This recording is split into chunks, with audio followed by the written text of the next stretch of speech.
पूरे भारत में 100 करोड़ डोजेज लग चुकी हैं, यानी कि 100 करोड़ डोज एडमिनिस्टर हो गई। इस पर बात करने के लिए तृणमूल कांग्रेस के सांसद डॉक्टर शांतनु सेन हैं।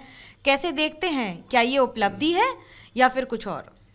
देखिए, सबसे दुख की बात है कि हमारा इस देश में कोविड वैक्सीनेशन को लेके हमेशा न्यूमेरिकल जगलरी चल रहा है और पॉलिटिकल स्टंट एंड गिमिकबाजी चल रहा है। 21 जून इंटरनेशनल योगा डे में दिखा रहा है एक दिन में इतना अच्छा रिकॉर्ड हो गया, अमेरिका को हम क्रॉस कर गया। फिर हम देख रहे हैं उसका अगला दिन से वैक्सीनेशन गिरना शुरू हो गया। नरेंद्र मोदी जी का जन्मदिन, उसको लेके वैक्सीन स्टोर करके रखा गया है। एक दिन में दिखाना चाह रहा है कि इतना ज़्यादा वैक्सीन दे दिया अमेरिका को क्रॉस करके, बल्कि ये हकीकत नहीं है।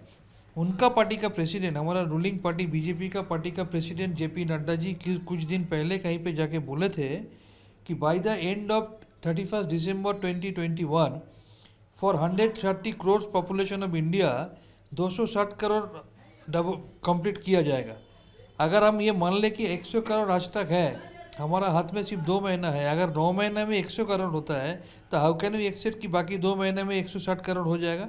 Is absolutely political stunt, gimmick and specially election oriented gimmick. आप देखोगे तो यूपी के election it's knocking the door, इसलिए यूपी में ज़्यादा वैक्सीन दिया जा रहा है। जब आप देखोगे कि सेकेंड डोज वैक्सीनेशन कंप्लीट किस में हुआ है तो आप देखोगे लिस्ट में सबसे नीचे है यूपी का। ये एब्सोल्युटली स्टंटबाजी है, गिमिकबाजी है। कोविड को लेके हमारा देश का सरकार शुरू से ही अच्छी तरह कभी सोचा ही नहीं है, कभी ये देखा ही नहीं है कि देश का आदमी को कोविड से बचाना है। कोविड को लेके पॉलिटिक्स किया है, कोविड को लेके गिमिक किया है, कोविड को लेके स्टंटबाजी किया है।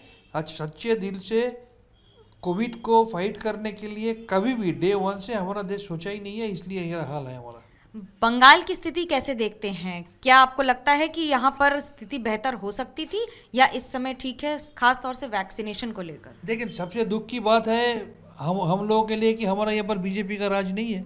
और बीजेपी का राज नहीं है बोल के सबसे ज़्यादा स्टेप मदरली एटीट्यूड अगर किसी को फेस करना पड़ रहा है वो ममता दीदी को। शुरू से आज तो वैक्सीन चोरी है। अब डे 1 में जाइए, टेस्टिंग किट से लेकर, आपको याद होगा टेस्टिंग किट यहाँ पर भेजा गया था 145 यानी कि 145% प्रॉफिट में वो लोग चाइना से किट खरीद के यहाँ पर भेजा था। वो दूसरा दिन दिखा गया था वो किट फॉल्टी है। उनके बाद से ऑक्सीजन बंगाल से ऑक्सीजन लेके चला गया था, रेमडेसिविर, उसके पहले हाइड्रोक्सीक्लोरोक्विन, अब ये वैक्सीनेशन में। जबकि वैक्सीन यूटिलाइजेशन बंगाल में सबसे ज़्यादा है, जबकि वैक्सीन वेस्टेज बंगाल में पूरा देश का हिसाब से सबसे कम यहाँ पर बंगाल में है। जबकि वैक्सीन यहाँ पर टेकअप यानी कि आप जितना आप मेरे को दे रहा है उतना हम ले रहे हैं कि नहीं ले रहा है, इसका सबसे अच्छा रिकॉर्ड बंगाल में है। इसके बावजूद भी बंगाल को उसका डिमांड के मुताबिक वैक्सीन नहीं दिया जा रहा है। पहले जब ममता दीदी ने बोली थी कि हम खरीद के लेंगे, कुछ दिन बाद वो भी रोक दिया गया, उसका हाथ का पपेट बना के छोड़ दिया गया। इसके बावजूद भी बंगाल का स्थिति देश का बहुत सारा स्टेट से बहुत अच्छा है।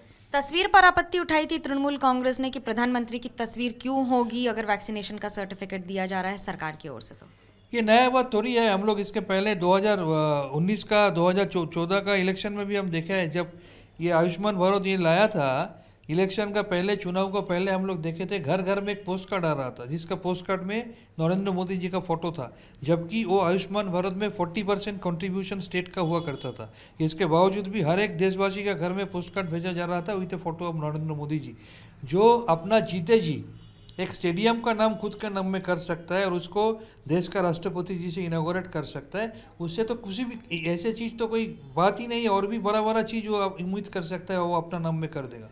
एक सवाल कांग्रेस के ऊपर, जिन्होंने कहा है कि कांग्रेस पार्टी ने अब 40% रिजर्वेशन दिया है महिलाओं को, जबकि तृणमूल कांग्रेस ने 2019 के लोकसभा चुनाव में ऐसा किया था। कांग्रेस कहती है पहली पार्टी है देश की। वुमेन एम्पावरमेंट अगर किसी से सीखना है, कोई पार्टी को अगर सीखना है तो ममता दीदी का पास आके तृणमूल कांग्रेस से सीखना पड़ेगा। पूरा देश में ऐसे बहुत सारा पॉलिटिकल पार्टी है जो आवाज़ उठाया था कि हम लोग बोलेंगे कि पंचायत इलेक्शन में 50% महिला संरक्षण करने के लिए, लेकिन कोई कर नहीं पाया। अगर कोई करके दिखाई तो है ममता बनर्जी। इसलिए पश्चिम बंगाल में अभी जो 3 लेयर पंचायत चुनाव होता है उसमें 50% महिलाओं में संरक्षण है। और अगर आप कैंडिडेचर लिस्ट देखोगे, लोकसभा चुनाव हो चाहे विधानसभा चुनाव हो, हर एक इलेक्शन में 40%, 41% ऐसे करके आप देखोगे तो यहाँ पर महिला का रिजर्वेशन कर दिया गया है। तो अगर वीमेन एम्पावरमेंट सच्ची किसी से सीखना है तो ममता दीदी के पास आके सीखना पड़ेगा। कांग्रेस कह रही है कि तृणमूल कांग्रेस सिर्फ उन्हीं इलाकों में अब अपने उम्मीदवार दे रही है जहां पर कांग्रेस स्ट्रांग है, भले वो गोवा हो या फिर उत्तर प्रदेश हो, जिससे कांग्रेस कमजोर हो और बीजेपी मजबूत हो। देखिए, एक बात आपको सोचना पड़ेगा, चाहे ये तृणमूल कांग्रेस हो, चाहे एनसीपी हो, चाहे और भी कोई कांग्रेस हो, ये सब कांग्रेस से तो बना हुआ है ना। आपको ये खुद को पूछना पड़ेगा सबसे पहले, जो कांग्रेस को एक समय 444 सीट मिला था लोकसभा में, वही कांग्रेस अपना काम के लिए अगर 44 में नहीं आ जाता तो 2014 में बीजेपी और नरेंद्र मोदी का सरकार देश में आ नहीं पाता। पहला बात यह है। दूसरा बात यह है, आपको अपना घर सबसे पहले संभालना पड़ेगा। हम लोग अभी सुन रहे हैं G23, वो क्या है? कांग्रेस को पहले ये सोचना चाहिए कि तुम अपना घर क्यों संभाल नहीं पा रहा है, क्यों तुम्हारा एक से बढ़कर एक लीडर तुम्हारा लीडरशिप के खिलाफ आवाज़ उठा रहा है, क्यों हर एक स्टेट में तुम्हारा ऑर्गेनाइजेशन टूट के जीरो हो जा रहा है। बंगाल में आइए तो कांग्रेस को क्या ज़रूरत था सीपीएम का साथ हाथ मिलाने के लिए, जिस सीपीएम का द्वारा कम से कम 50,000 से 1 लाख कांग्रेस कार्यकर्ता को खून किया गया था। अब बंगाल का स्थिति देखिए, कांग्रेस जीरो हो गया। वो अपने आप अगर कोई किसी को डैमेज करे तो तृणमूल कांग्रेस का ये रिस्पॉन्सिबिलिटी नहीं बनता है कि कांग्रेस को जिंदा करने का कोशिश करे। तृणमूल कांग्रेस का ये है कि वो अपना संगठन बढ़ाएगा, कहीं पे भी हो जहाँ अभी पूरा देश में ममता दीदी को मांग रहा है, तो इसमें क्या कसूर है? जहाँ जहाँ ममता दीदी का डिमांड है, हम लोग जाएंगे, अपना ऑर्गेनाइजेशन मजबूत करेंगे। बांग्लादेश की स्थिति पर बीजेपी का बंगाल में कहना है कि तृणमूल कांग्रेस ने चुप्पी क्यों साध रखी है जब हिंदुओं पर अत्याचार हो रहा है बांग्लादेश में। पूरा देश में अगर सबसे बड़ा सेकुलर पार्टी कोई है वो ममता बनर्जी है, और ममता दीदी जैसा सेकुलर लीडर देश में शायद ही कोई है। तो उनको अच्छी तरह मालूम है कब क्या करना है, कब क्या बोलना है, कब क्या मैसेज देना है। उसके ऊपर भरोसा रखने से सही मैसेज मिल जाएगा।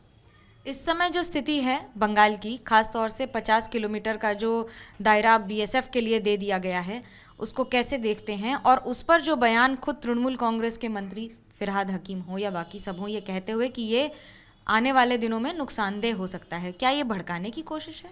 100% it is another encroachment on federal structure. हर एक स्टेट में 15 से 50 किलोमीटर कर दिया गया, जबकि गुजरात में 80 किलोमीटर था, उसको घटा के 50 किलोमीटर किया गया।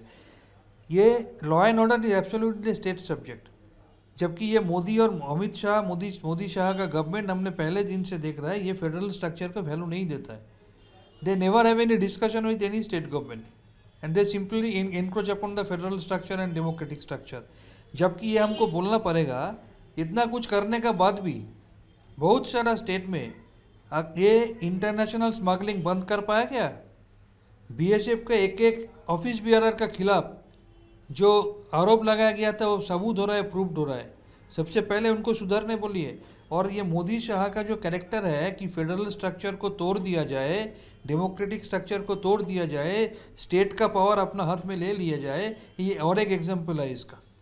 एक और उदाहरण है, और उसके साथ राजनीति में उदाहरणों की कमी नहीं होती है, जारी रहते हैं समय के साथ।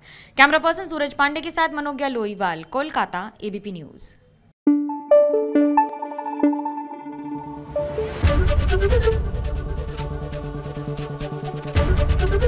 एबीपी न्यूज आपको रखे आगे।